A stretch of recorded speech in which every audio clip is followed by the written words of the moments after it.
Okay, let's get started. Welcome everybody to today's town hall on selection. For those that do not know me, I am the high performance director for Nordiq Canada. My name is Chris Jeffries. I'd also like to thank Nathaniel Ma for all of the work he's done in creation process for this town hall, as well as the other criteria that has been coming out. Julie Beaulieu, our sport development director, will also be co-hosting with me today to provide as much input and insight as we possibly can to answer as many questions as we can. Yeah, I just hope everyone has had a chance to read some of the up went out yesterday. A large focus of today's meeting is going to be on the competition criteria, which and one of the things that we did yesterday as well is we did share a survey feedback chart matrix that highlighted like all the different feedbacks we've received both through the survey as well as email, rationale for some of that feedback and how we've used it, and that was a matrix that we put for this year just to help again highlight the value that we place on feedback from all of you in our community.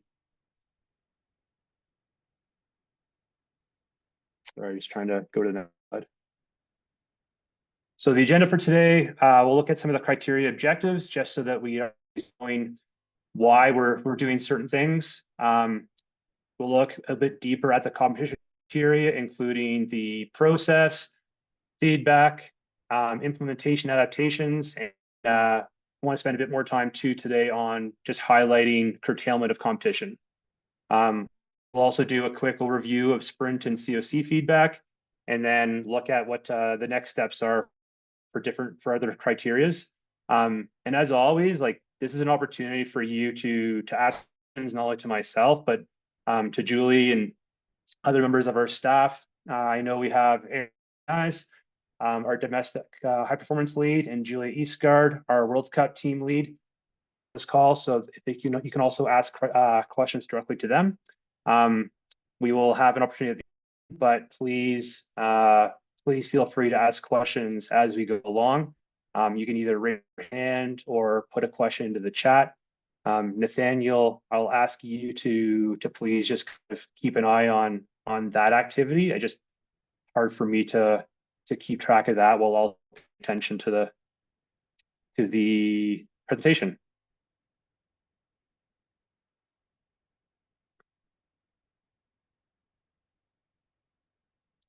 So just start with the objectives for the competition criteria, and this is pulled directly from our competition criteria document, and really it's to maximize our performance and our podium potential at major championships. If you've ever had the time to read the Nordiq Canada strategic plan, you'll see it's very present there that our goal from a high performance standpoint is medals and elite performances at Olympic Games, Paralympic Games, and World Ski Championships. Part of that objective is to be a top 6 nation. We know from looking at data that if we're a top 6 ski nation in both men, that our chances of successfully converting international performances to potential pro performances at major championships is much more realistic. And of course, our competition criteria has to fit different levels of development within that. But at the end of the day, the core mandate of our high performance criteria is performance and podium potential at major championships.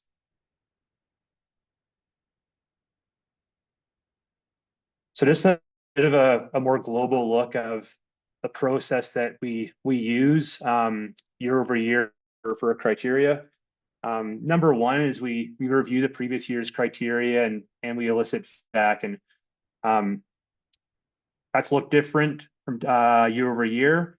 But more than anything, we have lots and lots of conversations with different stakeholders, athletes, coaches, race organizers, officials, volunteers, you name it. And in that criteria, and that feedback goes directly into the creation year's feedback, or sorry, the next year's criteria.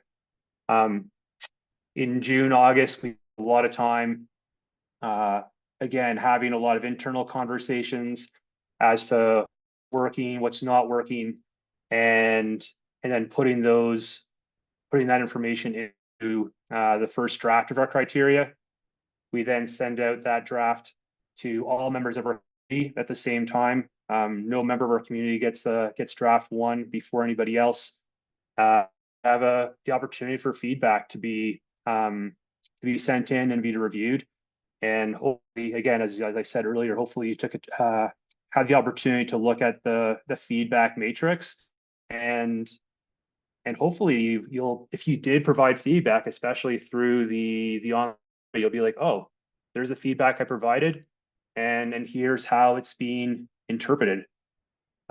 Yesterday we distributed draft 2 of the competition criteria, and having today's town hall meeting, and then the final version will come out quite quickly and will be approved by the high performance committee, and then we will publish a final version.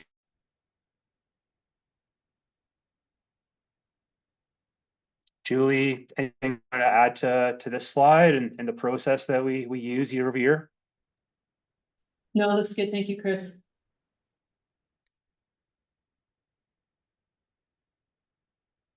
So for the survey, for each different criteria, competition, COC, and sprint, we did ask these 3 questions, and this is the data, and you'll see with for the first 2 questions whether the criteria is clear and easy to understand and whether it's fair and unbiased. The general opinion is positive. 75% plus is either agree or neutral. Where we see a bit of a shift it was in the 3rd question, the competition selection criteria provides equal opportunities for all athletes to qualify. A lot more disagree, strongly disagree, that section there. And a lot of the consistent feedback that we, especially through the survey, was that there was a lot of challenges, especially in the December period. A lot of conflicting events prevented athletes from being able to choose the appropriate pathway for them, because of conflicts with the Super Tour races in Wisconsin. We also have had a lot of feedback of the rising costs of the sport currently, across the board, whether we're talking about team fees, airfares, and other costs that have been affected by inflation. Our costs associated with running international trips, the challenges that we face this year with our high performance operation, as I've said throughout the year to those that I've had a chance to speak to, we had a $400 budget cut to our high performance programming this year. That does have an effect. So that was a lot of feedback that I think would probably be tied to that question. And you have seen, hopefully, in the criteria that we have made some adjustments to address that. Another area there too as well that I think we saw a lot of was questions regarding high performance director discretion. That's a bit of a polarizing question. A lot of feedback we've had over the last year and a half is that athlete coaches want to see us use more discretion in the selections and less objective measures. But then on the other side, we have a lot of people saying that we're using too much discretion and that it's creating unfair opportunities for athletes. Some of my notes here on that is we do, especially when it comes to the competition criteria, we do try to use discretion in a limited way. If you look over the last couple of years, there has actually been a lot of consistency in terms of how we have applied discretion. Namely for competition criteria would be if an athlete virtually met the criteria. So say if a standard is top 20 and an athlete was 21st in a World Cup, like top 20, 21st, like it's it's so close that we will generally give the benefit if we have the space and capacity within our team size and our ability to support athletes in that World Cup period. I think it's also just really important to highlight that the members of our high performance committee who are very influential in any decisions that's related to selection is very unbiased. There's a very strong amount of experience and knowledge from not our high performance system, but other high performance systems and other sports. And we always have a very, very robust conversation and ask a lot of questions when we're having these discussions around athletes that might be considered for discretion. And I can honestly say that the main interest of the high performance committee is to, yes, reward athletes for exceptional performances, but also be fair, every corner of athletes. Like we're in this sport because we want to see people succeed. We want to see people have opportunities, and the conversations around these decisions are very lengthy. A lot of questions. We challenge each other, but there are a lot of unbiased opinions that factor into these decisions.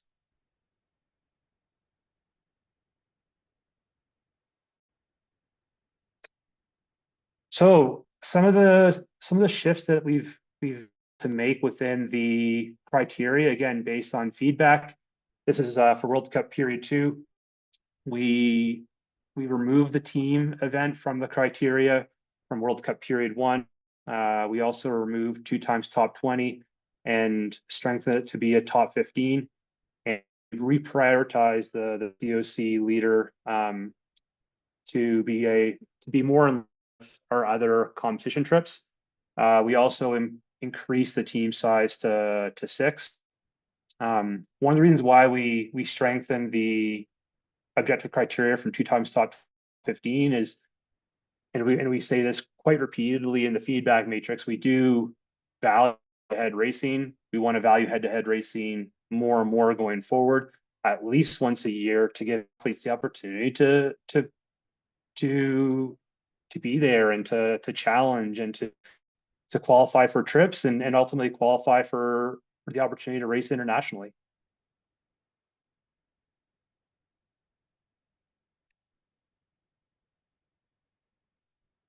World Cup P3. This is a really big tour. It's one of our biggest tours of the year. The team size for this tour is 14.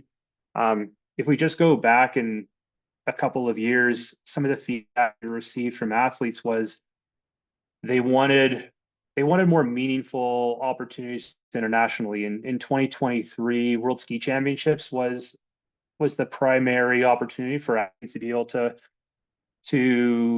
race internationally and qualify for that trip. But it also did not present athletes with a consistent opportunity to have a decent runway to race internationally, to make some mistakes, to learn from those mistakes and apply learnings into the next races. And so last year, World Cup period 3, it was 3 or 4 weekends, including the domestic races. And again, it provided that much bigger runway, and that was a shift that we made, again, based on from athletes in our community. So World Cup period 3, we want to continue that focus there. We did hear a lot of feedback. The Super Tour in Wisconsin just did not work in this year's criteria. Rising costs, it was a big one, but also for athletes to be able to prioritize their to prepare for the second half of the year. We wanted to have a bit more flexibility what those pathways looked like. So we removed the Wisconsin event from criteria, and it allows us to strengthen the head-to-head opportunity at trial Thunder Bay. We also announced yesterday that there'll be a change in the calendar for the races in Thunder Bay. We've added a skate sprint. I just want to say a really big thank you to Stephanie Marler and the race organizing committee in Thunder Bay. We reviewed the feedback I called Julie last week. I'm like, I think we have to make a change. Something that she's been asking me this question quite a bit this summer. So we called Stephanie, and extremely receptive to the conversation, and we're able to get a new calendar put in place in less than 5 days. So to me, it's a really positive to be able to see our be able to shift and adapt based on what the feedback is and what the needs of our community is. As for the next draft of the competition criteria, we will put in more detail as to how we will rank athletes from the Nordic Canada chart selection trials. We haven't had a chance to do that yet. We'll do that for the next. But it probably won't be that different than what we currently have for our World Junior selections. We also increased the priority of our COC leaders after period 2. We changed the top 20 to top 15, again, to place more emphasis on trials and the head-to-head racing opportunities, and we increased the priority of the sprint leaders. We can talk a bit more about the sprint leader position in the sprint series in some later slides. Chris, there's a question from Julia, which Julie just answered, but there's also a question from Dave in the chat. I can read it if that's easier for you. Yes, please. The question is, should discuss the ranking process. Dave, would you like to unmute?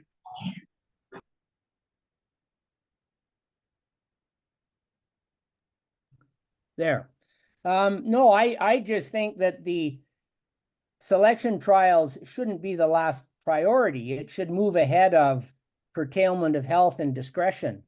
Normally, discretion should be added, not replace objective performance. Well, and curtailment of competition, where it's situated right now in our criteria, is very consistent with all of our different trips that we select for. And we don't use, and curtailment of health is not something we use very often. An athlete has to have pretty extenuating circumstances. They also have to meet the criteria that is built into curtailment of health for competition. We will look at that in a few more slides.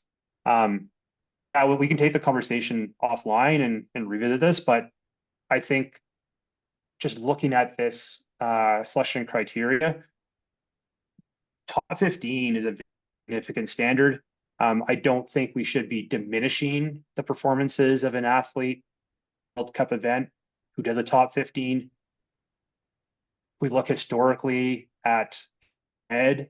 If you're doing a top 15 performance on World Cup, it is clear where you rank in terms of your domestic peers.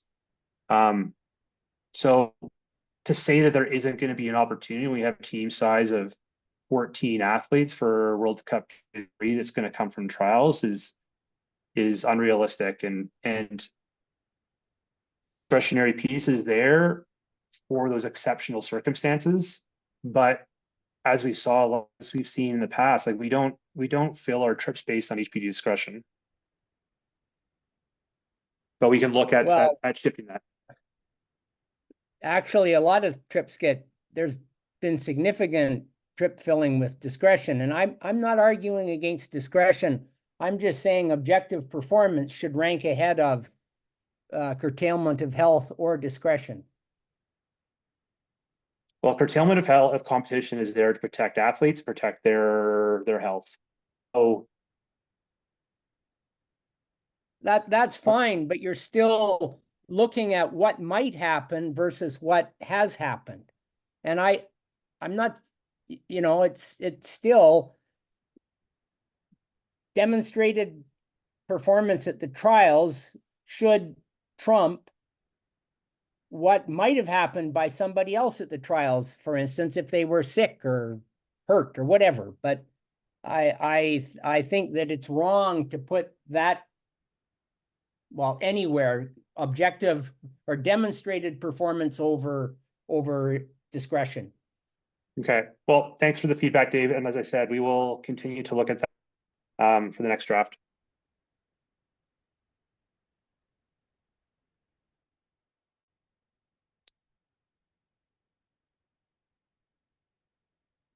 World Ski Championships, some of the shifts, we removed two times top 20 at World Cup. We removed Super Tour from the selection rankings, and we've skate sprint to trials to allow for full ranking list from the selection events in Thunder Bay. Just a bit next here on World Ski Championships. The Nordic Canada selection trial, the last priority. And the reason for that is all athletes that have qualified from trials to go to Europe, we want to be able to see the performance of athletes at international trips, performance at World Cup or U20 World Junior Championships is really what we're trying to achieve. It's also much closer to the timing of World Ski Championships than the selection events in January. So the selection is ultimately the gateway to be able to get to those European events. And then if we need to fill out team sizes after we go through the international objective criteria, then we'll do so via the Nordic Canada selection trials ranking list.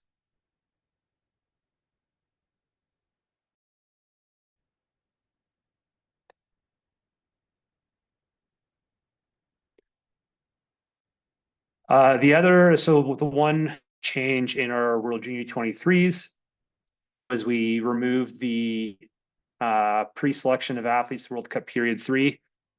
The reason that was in there before was because of the selection process that included Wisconsin events. Because we removed that and the selection went to trials, there would be no reason to have a pre-selection.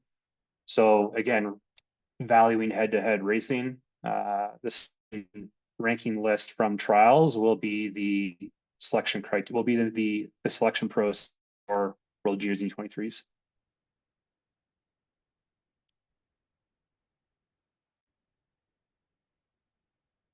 The relay result should include top.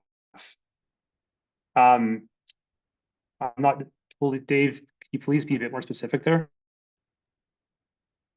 Well, up until this year, a relay result or a team was always a placing and top half. So sometimes you can have let's say you can be 8th, but there's only 8 teams. So this qualifies. That's been from, Sport Canada and the COC forever. Yeah, and that is covered, Dave. That's covered in the definitions for depth of field, for what a final finish race result is, and we have definitions both for individual and for events. That was an area that we did put quite a bit of additional context to based on feedback from last year's criteria. So in specifically highlighted in the criteria, every single race has to fit within the definitions outlined the selection criteria. So we took out top half because it was repetition. Okay. Another question from Eric in the chat, Chris. Yeah, Chris, I just would be curious to hear the feedback received, specifically regarding the U20s, for trials, specifically, automatically moving into the open, and the selection ranking being based on that. It seems to me in the wax rooms and talking to athletes and coaches that there was near close to unanimous agreement that racing head to head to decide the so-called winning position for the sprint day was much preferred over, the top 6 or 7 moving to senior, and they may not even be in the same heat, and the who ends up in your heat kind of deciding more so who goes to World Juniors as opposed to, who crosses the line first in the A final. Yeah, thanks, Eric. And I totally respect that feedback. We actually haven't had much nor verbal feedback. in that area at all. As I mentioned in the springtime at the coach development seminar, like I'll reiterate, like our goal for World Juniors and U23 World Championships is performance at the U23 Championships. And the best way for our athletes to be able to prepare for the level of competition that they will face at that championship is by racing head to head against the seniors. I don't believe we're doing our athletes any favors by pulling them out and putting them into a race format where the qualifier doesn't have a very big impact on the race. The quarterfinals is not having a big impact on the race. And all of a sudden now it's becoming a race for at the international level. The most important race is the qualifier. The second most important quarterfinal, and then it goes to the semifinal and final.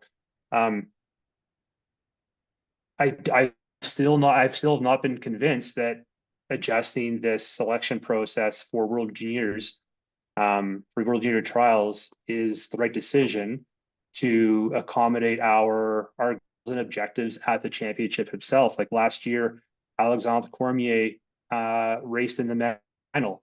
Alison Mackey raced she was on the podium, sorry, for the open. So for those athletes, their best means of preparation for the champion is to race against the seniors.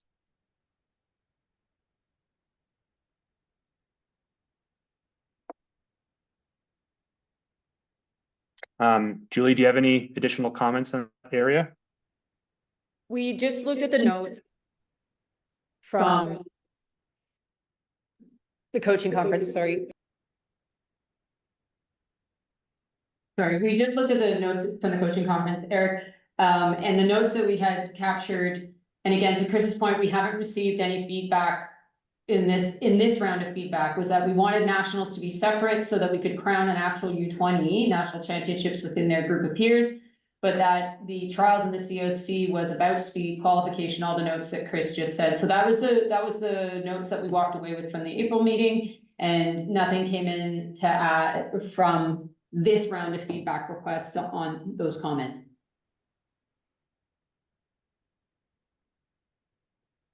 Julie, there's one extra here from Alexi Morin, just to add what Eric said. He understands now for World Juniors, even though he'd prefer to see the heat separated. But he does think strongly that we should be doing that for senior and junior heats at nationals. So nationals is your thoughts Which is there? to the comments, oops, sorry, Chris, which is to the comments we just made and what we heard and what we'll be doing with the comments we just got from the coach conference. Okay. Hi, sorry. Can you hear me? Yes.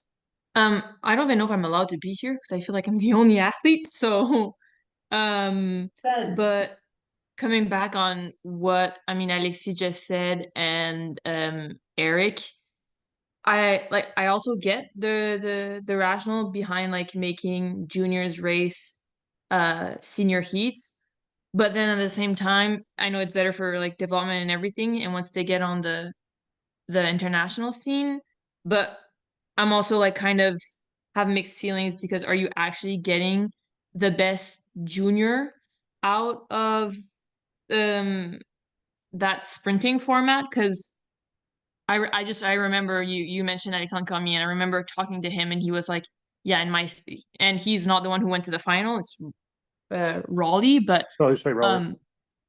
whatever, it's time. But I remember he was talking. He was like, yeah, well, the guys in my heat, they were doing a semi, and like they didn't have to like actually race the semi because they knew who would also go to the final. So I feel like that. I know that's also a problem when it comes to like just racing in Canada in general. I don't think it's only a junior problem. I think people already know who is going to make the final. So the race only starts when you're in the final heat, I feel like, and I don't think that changes much from category to category. And I don't think it makes such a big difference for the juniors, especially at trials, to race with the older category. But I don't know, like I see why we're doing it, but then I don't think we're actually getting necessarily the best sprinter. I know sometimes in some cases it works, like Allison, definitely, but yeah, I think it's more a bigger problem than just I don't think they're getting that much more experience when their semi is like not skiing or barely skiing because they know who is going to win either way. I don't know. And Okay, thanks for the feedback, Lily, and thank you for the correction. It was Raleigh last year who made the final, not Zon, but and they both made semifinals. Chris? Yeah, you will. Yes. Sorry, I'm just gonna jump in, and just a question, not something we need to answer today, but also considerations when we're doing something like that at trials. Is that we do have, and it's becoming more apparent that we do have some U20 athletes that are competitive with our senior athletes and maybe gunning for spots on World Cups and World Championships. That would also need to be involved in those open category sprint trials as well. So just again, balancing all those needs as well, not something that needs to be decided today, but more for feedback is, you know, to Lily's point, you do have someone like an Allison or et cetera that can be competitive in that senior category for spots and developmentally appropriately in those spots. So just something to consider. And like anything, we will continue to collect data year over year and look at what some of the trends are. But the reality is like as a nation, we have not had much in the sprint event over the last couple of quadrennials, except for a couple of athletes. The American system, they are producing a lot of really good, high quality sprint athletes. They've been using this now for quite a while. So I would be hesitant to make any shifts in how we run the World Junior selections for sprint and give us a chance to collect more data. Again, like the goal of World Juniors 23s is to continue to progress our performance internationally to meet our objectives in our strat plan. It doesn't mean that like, World Juniors U23 doesn't have to fit every development priority that we have. We have so many other races, training opportunities, training camps, etc., where we can look at other aspects of development and have other priorities. So again, thank you for that, Lily, especially from the perspective of the athlete. That's super valuable. We'll continue to collect, but I think for the time being, our position on where we with regards to the U20 rankings at trials, we want to be consistent for at least a little bit longer. And sorry, I don't know who just spoke, but I also forgot that you can also qualify for more than just World Juniors. So in that case, indeed there are some strong juniors in sprinting who probably want to also maybe qualify for just more than World Juniors, and they would have to race up. So, and I know I've been in that situation before and I've been held back. So yeah, I'm kind of getting like contradicted on what I'm saying here, but I do see why we're doing it.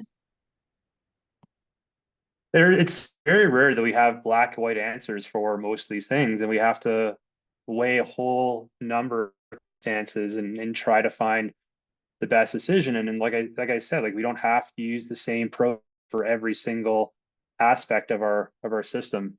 The last thing I'll say is, Liliane, yes, invited to be in this meeting. This is at the end of the day a meeting to review criteria that has direct implications on athletes. And I think the more athletes are better educated in terms of criteria, the better. So thank you for being here today.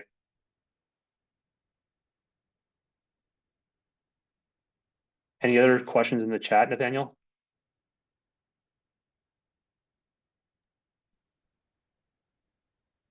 Just some comments, Mike Vieira saying that in order to performance at World Juniors, they have to first be able to qualify. So the heats are a bit of a toss-up, but strong qualifiers need to be prioritized. And then Eric, I didn't realize the plan was to potentially race junior, senior heats at nationals. I think that would be a logical compromise. Eric, I like that you put compromise in brackets. I'd like to think that we're making the developmentally appropriate decisions at the appropriate time for each of these races, but I like the quotation marks around compromise.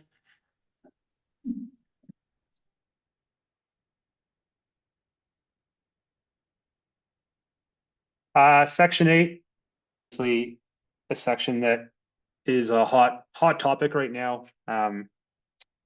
We do spend a lot of time right now talking about the costs associated with sport. It's not a black and white area. There's lots of challenges that we're facing. This section is designed to provide more clarity in terms of how we will be applying fees for this year. The last couple of years, we've tried to use a preset amount for each trip. Unfortunately for us as an NSO, that means we assume a lot of risk. And with how tight the margins are in our budgets, like we just can't afford to assume risk. An example of that is it says 125 Swiss francs per night. 2 years ago, starting this position, that translated to $165 a night, as of 200 Canadian dollars a night. It also has a tendency over the last couple of years of changing drastically in November, December, and that easily can translate into a $20,000 budget increase for us from what we had originally planned. So same for flights. We had trips last year where we had the common flight being. We also had other athletes who had to pay whose flights cost $3,800. Our best to be able to plan trips that meet our needs in terms of providing the resources on the ground to support the athletes for performance. And last year again was another challenge, like to react to some of our waxing challenges this year. We've added some additional ski pilots. We're trying to be as efficient as possible. We're trying to pull more locals, but that is an extra cost. Not a single day goes by where myself and every member at Nordiq Canada racks our brains trying to figure out how to be more efficient, how to cut costs. You look at our National High Performance Program this past year. A big part of the reason why we made a lot of changes was to be more efficient in terms of what our priorities are as an NSO, and supporting international trips is our number one priority. Last year, 2020, the 2023-24 season, our budget was $230,000 to support National Olympic stream camps for high performance. No, that was not even development. This year it was 23,000. We've just really trying to lean into our priorities. It's our challenges. A couple of things I just wanted to additionally highlight here also is, I think it's also important that we're real in terms of how we evaluate and the cost. A number I've heard quite a bit is it's going to cost an athlete $37,000 to race. Like, it's not possible for an athlete to pay that much money to race the World Cup, because we do have performance bonuses which allow us to greatly subsidize the cost of the trip that are meeting top 10, top 20, top 12, and top 6 benchmarks, which again align with our priorities and objectives as a high performance program. If you're not doing 20s, yes, you're not going to get the subsidy, but you're also not qualifying for next World Cup period, which means like there is a governor built in. So short, like, yes, we know this is a current challenge. It's a current challenge that every single sport in Canada is currently facing. It is a constant discussion point that not only we have internally, but we have with our sport partners and other NSOs. A great example of an area we're trying to find an opportunity is Chris Robinson, our philanthropic coordinator, has partnered with Cycling Canada to jointly pitch 3 of our biggest priorities: our national championships, intro to sport programming and our national teams to expand our audience, to give a greater. So yes, we're looking at every single way possible. Find new partners, whether it's accommodation partners, vehicle partners, to reduce costs on the road. Like anything and everything is on the table. We're all in this together. This is not just a Nordic Canada challenge. This gets filtered. Like PSOs are facing the same, clubs are facing the same challenges. Individuals across all of our societies are facing the same challenges. I just challenge all of us to not just look at the problems, but also try to find solutions. Our goal is to help athletes be their best, and nothing should be able in terms of how we go about doing that. Hey, Chris, you got a couple questions in the chat. I can answer, Alexis, je peux répondre à tes questions. Oui, ça va juste être pour le Open, c'est une catégorie ensemble, ça va être les U20 et les Open ensemble, alors ça va juste être 30 hommes, 30 femmes. Et ta deuxième question, his second question was, why are we starting the week with the 20K and et cetera? Is there a better schedule? In the addition of the fourth day and working with the organizing committee, the trials are also being run with an Ontario Cup. For this to be a viable event for our organizing committees, we will often partner with a second tier, like a tier 2 event. And so we do have to work around other schedules, not just trials, although trials does have a priority in terms of things. There are other needs that the organizing committee needs to accommodate as well. And then just the classic sprint from the feedback from waxing, et cetera. So a lot of factors played into the schedule that was finalized, and working with the organizing committee who did 3 months out accommodate this massive change to their demands. So we wanted to make sure that was also viable for them. So I hope that answers your question, Alexis. Lily, to answer your question, World Cup, World GG20, World Ski Championships will all fall under 8.2. So it's kind of simple math, like there's number of days or number of nights is how you multiply the 125, the insurance plus the race service fee. Obviously there's subsidies for our COC leaders. We still have our performance subsidies that we've had the last 2 years that were top 20, top 12, and top 6 performances for individual events, and similar subsidies for team events.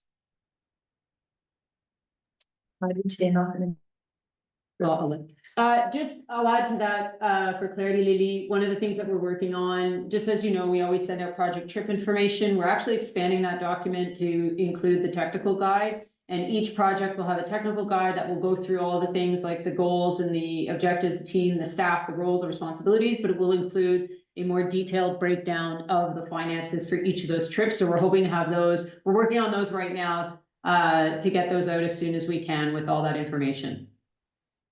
Okay, yeah, I was wondering if I missed that document because I knew it was gonna come out, but then I didn't see it, so I was like, don't know if I just missed it. And for flights here, I'm sorry if my English is just bad, but are the athletes booking their own flights for World Cups, at least to go to Europe, or that's Nordic Canada?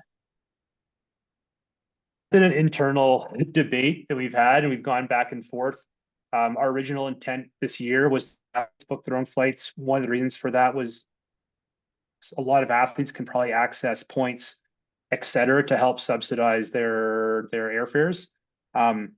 We do know that especially with World Cup and athletes going from different periods and a lot of different moving parts, there's a lot of value to be had in terms of the NSO doing it.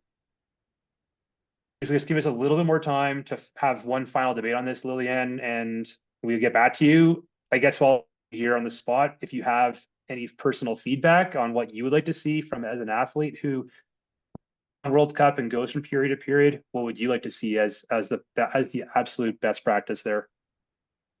Well, I think for P1, people will know they'll be going to P1 long enough so that they can well, hopefully they can buy flights that are cheaper. But in the past, I've seen flights that Nordic Canada has booked me, and like let's say I've qualified a week before going to Europe, and the prices are ridiculous. And then usually once you go on a Nordic Canada trip, it's like a fixed fee kind of thing, like everything's included.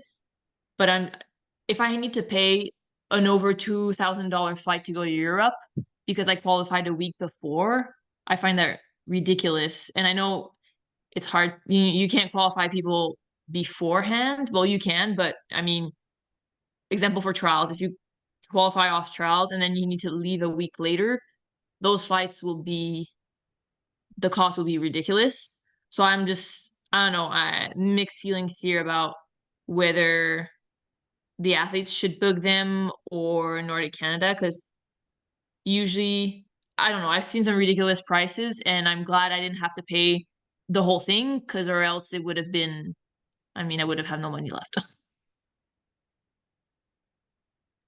Je vais juste faire, Oui. excuse, je vais juste faire 2 points. Un, Lily, merci pour avoir dit ton commentaire en anglais. Si jamais il y a quelqu'un qui veut parler en français, s'il vous plaît, soyez à l'aise de demander vos questions en français. On peut absolument vous répondre en français. Alors, Lily, merci pour parler anglais, mais sois à l'aise de parler français aussi. One other thing that we're just doing internally is we're looking at different airlines and partnerships to see if we can do things like booking block bookings ahead of time and add names after. There have been significant changes in the airline industry that's not letting us do that, but we are actually looking and working with different travel agencies to see if we can do that. Because I mean, I know nothing about this, but if it would be possible, if we're bringing a team of 14, I know some people would already be in Europe, but like book flights without actual names or like just seats kind of thing could be an idea, because or else it's very last minute and very costly.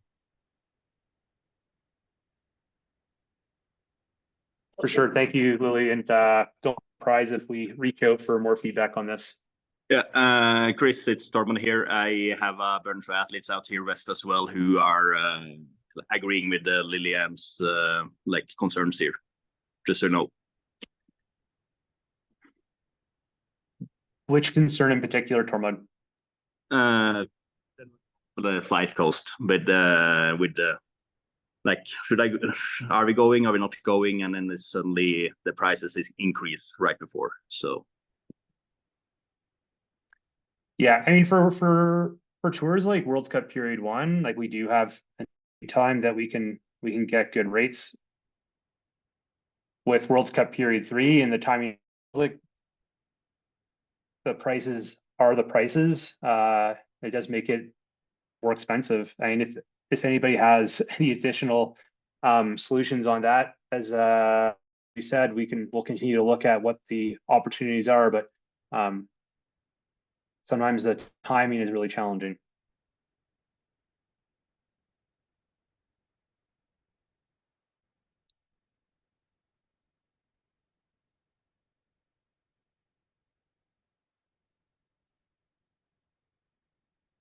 I just want to spend a little bit of time on curtailment of competition. I think this is an area that is more often than not very well understood by athletes. I'm glad we have a lot of coaches on the call, because it is much your responsibility to help the athlete make good decisions and to understand how the curtailment competition works is really important. If at a selection event like trials, if an athlete starts an event, they are deemed healthy and fit to compete, which means they cannot put in a curtailment of competition for that event. The only way they can put a curtailment of competition is if they don't start that race, in which case they then have to notify myself of why they're not starting, and then they have 48 hours to get a certificate from a doctor to corroborate that. The most important thing with the curtailment of competition is if you're sick or if you're injured and you believe that it's going to have an effect on your performance for that day, you're better off to not race, because once you start, there's no turning. Have to use that result. So the timing is really, really important. I really encourage you to review this criteria point, and to make sure and to make sure that your athletes understand it, so that you can have those conversations with your athletes in a timely manner.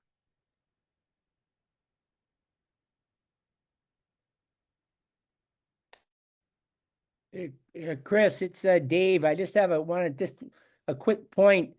I realize, you know, you want confirmation from a physician, but I can tell you, if you're from BC, you don't stand a snowball's chance in hell of getting a letter within 48 hours. No, but at least if you Can- tell us, Yeah. Okay, then- no, I'm no, so maybe that should be the NST doc that confirms it.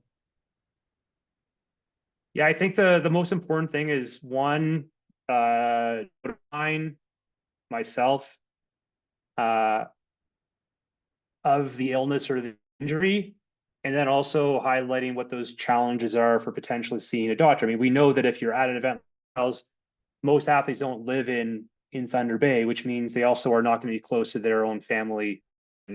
So it then allows us the opportunity to talk to the local committee to see if we can find somebody that's there, that's on the ground, that can help.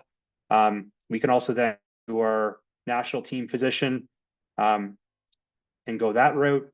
There's always, we can always solution. First is being aware of the situation, and then two, being aware of what the challenges are. So good point, Dave.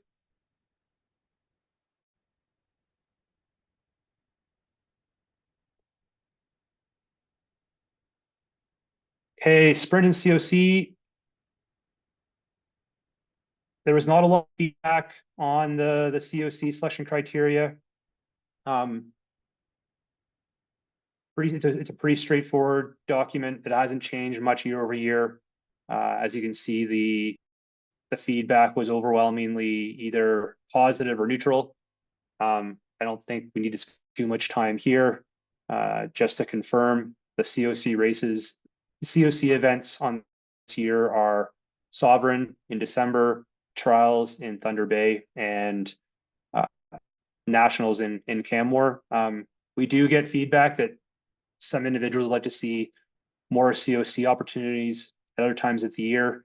The challenge is that, especially if we're being bigger team sizes to World Cup Period 3 and racing in Europe, World Juniors E23s, we just do not have the depth of field to be able to support additional C events in the middle of the season. And then also the cost of athletes traveling across the country back and forth for additional events. So right now, I think the way the C series is set up, it meets both of our domestic needs, as well as providing the appropriate opportunities to qualify for World Cup and represent that COC position.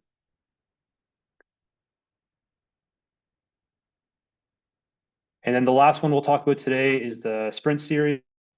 A little bit more polarizing than the COC series. This was something new that we implemented last year for a number of reasons. Julie, about sort of our focus on speed and how this fits into that as a bigger part of the overall picture. Sorry, Chris, so you're just asking for why we've introduced the sprint series? Why we introduced the sprint series 2 years ago as part of our focus on developing speed and overall landscape of our development pathway. Well, there's multiple reasons we introduced it. One was to recognize the physiologically development of speed and prioritizing it. Two was to allow more on-ramps to international competitions through the sprint series, as well as karting opportunities. The athletes develop at different rates in different areas to ensure that we value the development of speed as well. And then to provide an opportunity for financial compensation, though not great, is still money that we can be giving back to our athletes who are demonstrating appropriate development and speed. Thanks, Julie. And I think one of the reasons why we probably mixed response on this page is, and we saw this feedback quite consistently through the survey, was the location of 2 of the sprint events in Wisconsin that had conflicts with the Candy Cane Cup as well as Alberta Cup and other events in the West. And again, more stress on athletes to try to travel to different events, cost. So I think the addition of the skate sprint in Thunder Bay will help, I think, improve some of these metrics.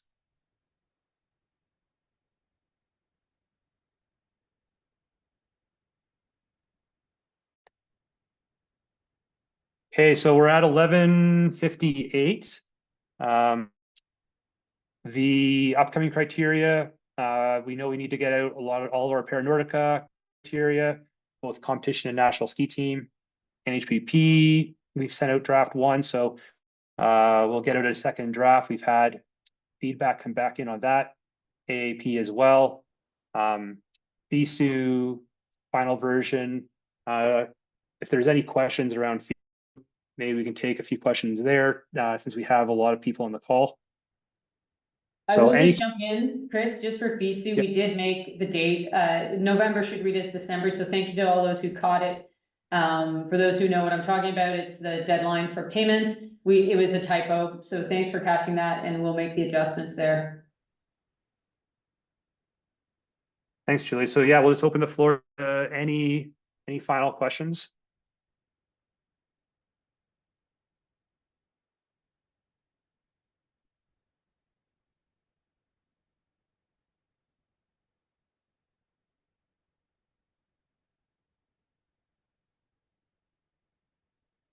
No, in that case, we'll wrap it up.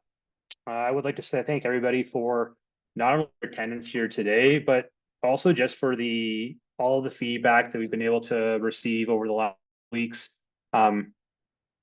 It's always amazing to see the enthusiasm that our community has for ensuring that we have the best systems and pathways possible.